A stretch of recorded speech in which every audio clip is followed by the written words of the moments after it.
පසුගියදා මධ්‍යම අධිවේගී මාර්ගයේ සිදු වූ දරුණු ක්‍රියානතුරින් කැලණි විශ්වවිද්‍යාලයේ දර්ශන අධ්‍යයන අංශයේ ආචාර්ය ගුණේන්ද්‍ර ගයාන්ත මහතාගේ අභාවයෙන් පසු ඔහුගේ බිරිඳ වූ සතීෂා නිලන්තී මහත්මියද අද උදෑසන ජීවිතක්ෂයට පත්ව තිබෙනවා. මෙම අනතුර හේතුවෙන් මින්නිහත සතීෂාගේ සොහොයුරාද මරුවැළඳගත් අතර මේ වන විට පවුලේ සමාජිකයින් තිදෙනෙකුම මිය ගොස් මහත් ඛේදවාචකයක් බවට පත්ව තිබෙනවා. සතීෂා නිලන්තී මහත්මිය 3 නිවුන් දරුවන්ගේ මවක් වූ අතර එම දරුවන් ලබන සතියේදී දෙවන වියට පා තබනවා. ඉතාමත් අවාසනාවන්ත ලෙස දරු තිදෙනාට මව හා පියා හිමි වූ ගොස් තිබෙනවා.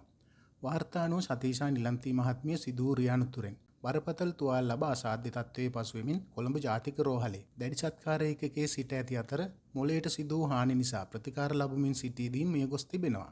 අද ජීවිතක්ෂයට පත් වූ සතීෂා නිලන්තී මහත්මිය මිය යන විට 42 වෙනි වියේ පසු වුණා. ඇය කොළඹ ගෝතිමී බාලිකා විද්‍යාලයේ ආදි ශිෂ්‍යාවක්ද වනවා. ඇය රෝගාතුරව ප්‍රතිකාර ලබන අවදී ආදි ශිෂ්‍යාවන් එක්කී ඇයගේ සුවය පතා විවිධ ක්‍රියාකාරකම් කර තිබුණද අද උදෑසන මෙම ශෝකජනක ආරංචිය සැලවුණා.